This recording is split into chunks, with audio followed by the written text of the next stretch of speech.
In today's video, I've got for you a fantastically simple drill to work on the trail foot movement through impact to improve your ball striking. Make sure you check this video out.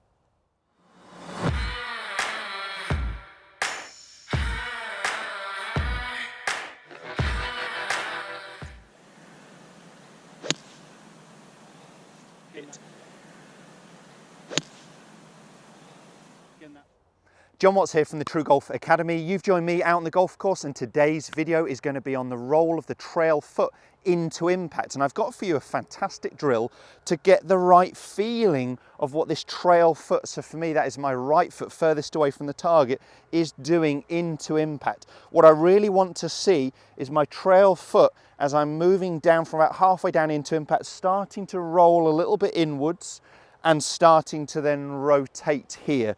But what I see with too many golfers is that trail foot coming up early in the start of the downswing. This is where I'd like it to actually be down to the floor.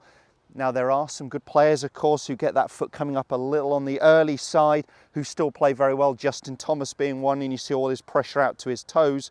But what we'd like to see for a very stable platform is that trail foot staying down a little longer in that transition movement and then starting to roll inwards. What I see often for amateur golfers is that heel coming up, their pelvis moving forwards towards the golf ball, and they really struggle from there. The other fault that we tend to see is an over rotation of the trail foot this way, which of course doesn't do our ankle or our knee any good, and really doesn't really allow that dynamic rotation that we're really looking for, that pressure moving towards my lead side. And the other fault we'll tend to see is the player's heel actually going more backwards.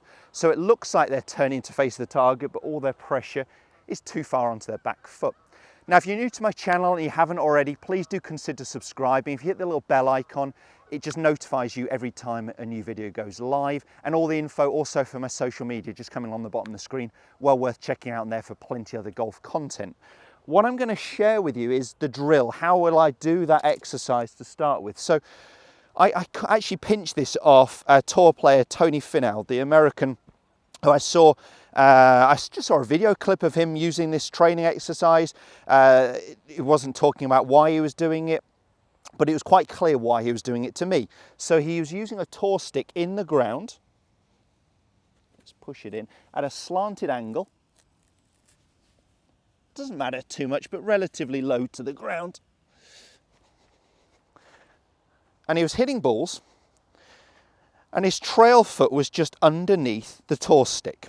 Okay, now if his heel would come up too early, you can see my laces, my front of my ankle is going to actually be striking the tour stick here. If my heel goes backwards, my heel's going to be striking the tour stick into impact. If I over rotate, the outside edge of my trail foot here is going to hit the tour stick. So what we're trying to get the feeling of is the trail foot staying down and then actually rolling towards my lead side. Now, it's very important that happens. It's a push off that trail foot.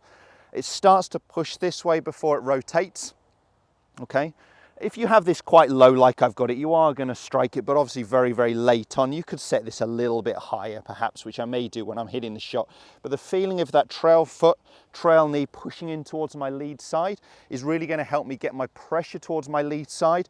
And my lead side counteracts from that or compensates for that and gets out of the way. So my lead hip clears, that allows my left leg, my lead leg, to straighten into impact. And that's, again, a big power source and a key for consistent ball striking. When I see that lead leg still bent, players tend to have to compensate with their elbows bent. And of course, they're shortening this radius. It makes it very hard to get consistency of quality of strike. I teach one pretty good player, plays around 8 handicap, who achieves that. He has his knees bent, has to bend his arms, and he does a pretty good job of it.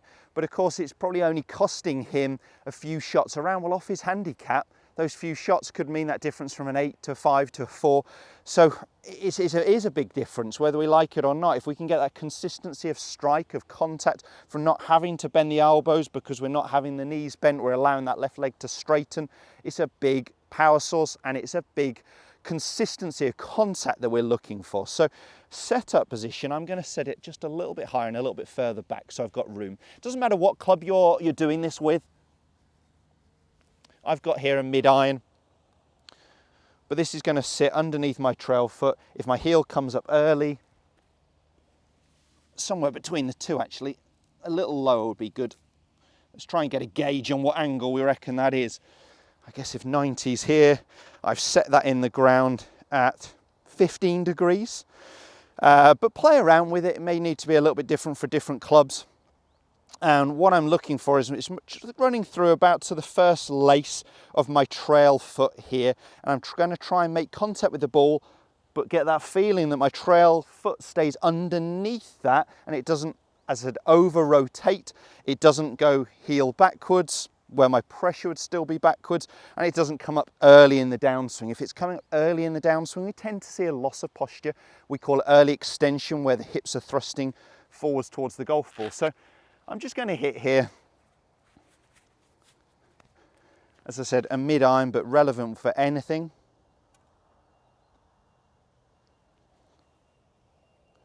Sensation of trail foot staying down, trail foot rolling inwards. Okay, let's give it a whirl.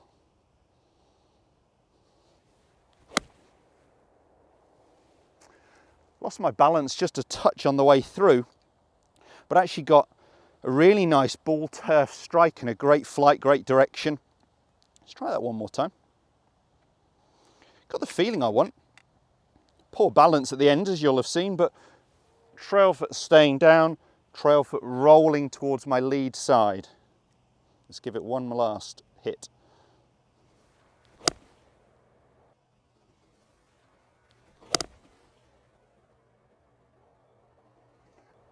Again, that felt very positive in terms of contact. My left side feels extended. My trail foot still feels low. I've touched it, sure, but I haven't hit it early in the downswing. I haven't belted it backwards. I feel like my trail foot is moving this way, and you can see it staying down just a little bit longer. So it can be a simple drill that could cure a lot of faults. Now, if you're not able to practice off the turf, you can probably just push something like that through a bucket, a range bucket, and actually still get the correct angle there. So it's sitting, as I said, around 15 degrees. It's just above my trail foot, and the feeling is my trail foot has to stay low for longer. So I'm stopping that early extension move or that pressure moving onto my back foot. A fault I see with a lot of golfers, so I think this can really help a number of players out there. If this video has helped you enjoy the content, hit the thumbs up. If you haven't already, please do consider subscribing, and I'll see you guys next time.